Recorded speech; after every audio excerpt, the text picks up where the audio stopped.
전에 죄에 빠져서 평안함이 없을 때 예수 십자가의 공로 힘입어 그 발 아래 엎드려 참된 평화 얻음은 주의 영이 함께함이라.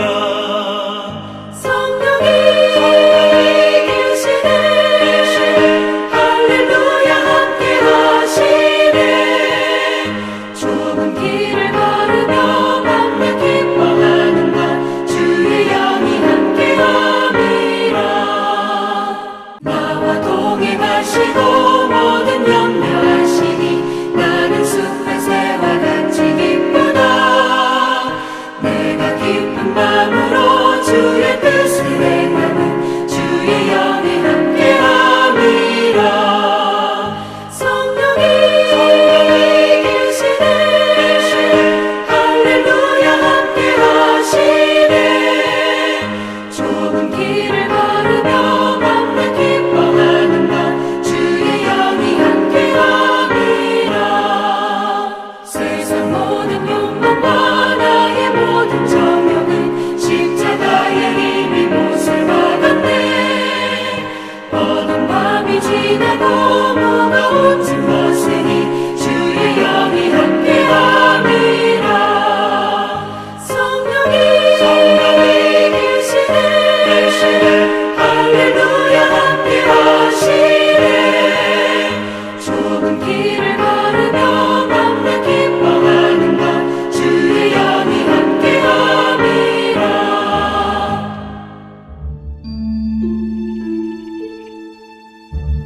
우리가 다시 자천하기를 시작하겠느냐? 우리가 어찌 어떤 사람처럼 추천서를 너에게 붙이거나 혹은 너에게 받거나 할 필요가 있느냐? 너희는 우리의 편지라 우리 마음에 썼고 무사람이 알고 읽는 바라. 너희는 우리로 말미암아 나타난 그리스도의 편지니 이는 먹으로 쓴 것이 아니요 오직 살아계신 하나님의 영으로 쓴 것이며 또 돌판에 쓴 것이 아니요 오직 육의 마음판에 쓴 것이라. 우리가 그리스도로 말미암아 하나님을 향하여 이 같은 확신이 있으니 우리가 무슨 일이든지 우리에게서 난 것 같이 스스로 만족할 것이 아니니 우리의 만족은 오직 하나님으로부터 나느니라. 그가 또한 우리를 새 언약의 일꾼 되기에 만족하게 하셨으니 율법 조문으로 하지 아니하고 오직 영으로 함이니 율법 조문은 죽이는 것이요 영은 살리는 것이니라. 돌에 써서 새긴 죽게 하는 율법 조문의 직분도 영광이 있어 이스라엘 자손들은 모세 얼굴에 없어질 영광 때문에도 그 얼굴을 주목하지 못하였거든. 하물며 영의 직분은 더욱 영광이 있지 아니하겠느냐? 정죄의 직분도 영광이 있은즉 의의 직분은 영광이 더욱 넘치리라. 영광 되었던 것이 더 큰 영광으로 말미암아 이에 영광 될 것이 없으나 없어질 것도 영광으로 말미암았은즉 길이 있을 것은 더욱 영광 가운데 있느니라. 우리가 이 같은 소망이 있으므로 담대히 말하노니 우리는 모세가 이스라엘 자손들에게 장차 없어질 것의 결국을 주목하지 못하게 하려고 수건을 그 얼굴에 쓴 것 같이 아니하노라. 그러나 그들의 마음이 완고하여 오늘까지도 구약을 읽을 때 그 수건이 벗겨지지 아니하고 있으니 그 수건은 그리스도 안에서 없어질 것이라. 오늘까지 모세의 글을 읽을 때 수건이 그 마음을 덮었도다. 그러나 언제든지 주께로 돌아가면 그 수건이 벗겨지리라. 주는 영이시니 주의 영이 계신 곳에는 자유가 있느니라.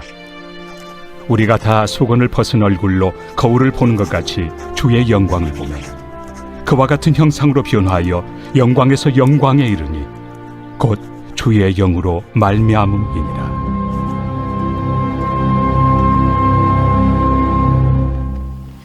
사랑하는 신앙가족 여러분, 혹시 이런 말 들어보신 적 있으십니까? 모든 그리스도인은 살아있는 그리스도의 편지이다. 그리스도께서 성령의 칼끝으로 우리의 마음판에 새기신 이름, 그리스도의 편지. 참 비장한 말이지 않습니까? 바울은 사역의 핵심을 이것으로 삼았습니다. 그리스도와 살아있는 관계를 맺지 않은 사람은 결코 될 수 없는, 그것이 바로 그리스도의 편지입니다. 바울에게는 성도들을 제자나 자기 사람으로 삼고 싶은 마음은 없었습니다. 그저 그들이 그리스도의 편지가 되기를 바랬습니다.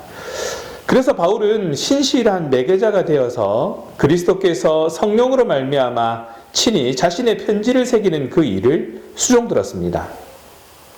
바울은 자신의 사역이 하나님의 선택과 세우심으로 이루어졌다라는 것을 강조합니다. 마찬가지로 우리가 주님을 섬길 수 있는 자격도 하나님께서 주셨다라는 것을 기억해야 합니다. 데살로니가전서 2장 4절에는 우리가 복음을 받기에 합당한 자인지 검증한다 했습니다. 오직 하나님께 옳게 여기심을 입어 복음을 위탁받았으니 우리가 이와 같이 말함은 사람을 기쁘게 하려 함이 아니요 오직 우리 마음을 감찰하시는 하나님을 기쁘시게 하려 함이라.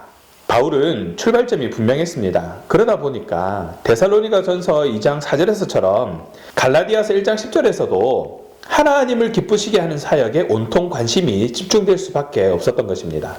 갈라디아서 1장 10절입니다. 이제 내가 사람들에게 좋게 하랴 하나님께 좋게 하랴 사람들에게 기쁨을 구하랴 내가 지금까지 사람들의 기쁨을 구하였다면 그리스도의 종이 아니니라. 하나님은 바울에게 새 언약의 일꾼이라는 직분을 주셨습니다. 바울은 자기가 받은 이 직분을 의의 직분이라고도 말합니다. 하나님은 성도들이 그분의 사역에 동참하도록 우리에게도 의의 직분을 주셨다라고 말합니다. 하나님이 우리에게 주신 의의 직분은 무슨 일을 위한 직분일까요? 바로 복음을 전파하는 직분입니다. 바울은 고린도에서 복음을 전하여서 그곳에서 예수님을 그리스도로 고백하는 신앙 공동체인 교회를 세웠습니다. 하나님이 기뻐하시는 방법으로 복음을 전했고 그 결과 고린도 교회가 세워졌던 것이죠. 그래서 고린도 교회의 성도들이야말로 사도인 바울의 됨됨이를 보증해주는 그리스도의 편지, 그리스도의 추천장이라고 부른 것입니다. 구원의 은혜에 진정으로 감격한 사람은 자기만 복음을 알고 있지 않습니다. 다른 사람에게 구원자이신 예수님을 소개해주고 싶어 해야 하는 것이죠. 이처럼 하나님을 믿는 자들을 통해 많은 사람들이 예수님을 믿어 이 땅 곳곳에 천국이 이루어지기를 기대하십니다. 하나님은 이 존귀한 직분을 일부 특별한 사람들에게만 맡기신 것이 아닙니다. 모든 성도에게 복음 전도의 직분을 맡기셨습니다. 우리는 이 직분을 아멘으로 받아 전도에 힘써야 하는 것입니다. 우리의 삶이 복음을 증거하는 삶이어야 한다는 것을 말합니다. 바울처럼 그리스도의 편지가 되는 것입니다. 또 이 의의 직분은 성령을 경험하는 직분입니다. 고린도전서 2장 4절입니다. 내 말과 내 전도함이 설득력 있는 지혜의 말로 하지 아니하고 다만 성령의 나타나심과 능력으로 하여. 바울은 복음을 전할 때에 설득력 있는 지혜의 말이 아니라 성령님의 나타나심과 능력에 의지해서 복음을 전했습니다. 그래서 8절은 바울에게 사도의 직분은 의의 직분일 뿐 아니라 영의 직분이 된다라고 말하고 있습니다. 예수님은 마태복음 28장 19절에서 제자들에게 모든 민족을 제자로 삼으라고 명령하셨습니다. 그리고 20절에서 세상 끝날까지 함께 있을 것이다 라고 약속하셨죠.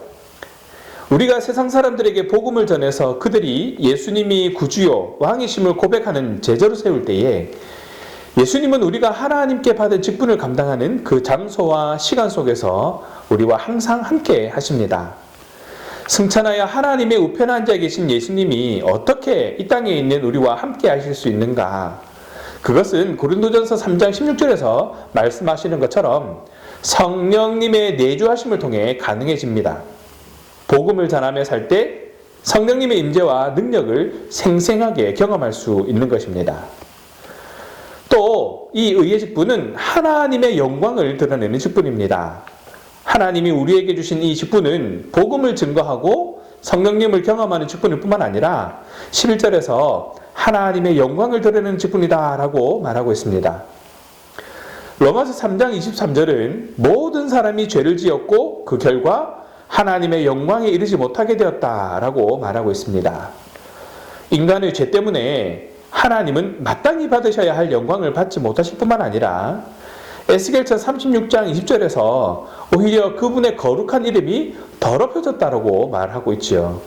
이렇게 더러워진 하나님의 명예와 영광은 성도가 복음을 전해서 예수님이 그리스도요 왕이심이 선포될 때에, 그래서 사람들이 복음에 반응하여서 예수 그리스도를 주시라 시인할 때에 하나님 아버지께서 영광을 받으신다고 빌립보서 2장 11절에서 말씀하고 있는 것이죠.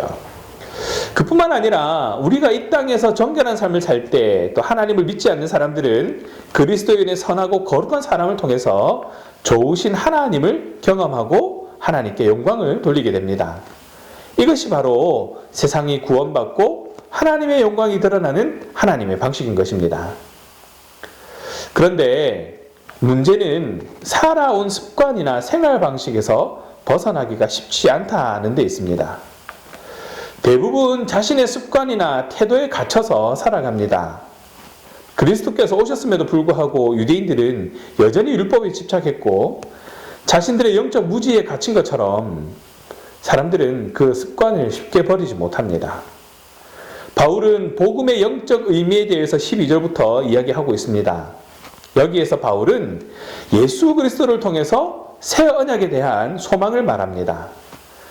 율법은 정죄하고 죄를 깨닫기는 하지만 사람을 구원하지 못하는 한계를 가지고 있습니다. 그러나 복음은 그리스도를 믿는 자에게 구원을 줍니다. 이것은 영생에 이르게 되는 참된 소망입니다. 그래서 바울은 담대하게 복음을 전했습니다. 진리를 소유한 자에게 더 이상 두려움은 없기 때문입니다. 하지만 여전히 율법에 붙잡혀 집착한다면 생명의 소망을 얻을 수 없을 것입니다. 율법은 구원의 소망이 될 수 없기 때문입니다. 예수 그리스도만이 유일한 소망이요 구원의 소망이 되심을 기억하시기 바랍니다. 그 소식을 전하는 그 일꾼이라는 것, 우리의 삶의 소망이 바로 그것이라는 것을 기억하시기 바랍니다. 복음은 예수 그리스도를 통해 영적 무지를 벗어버리게 합니다.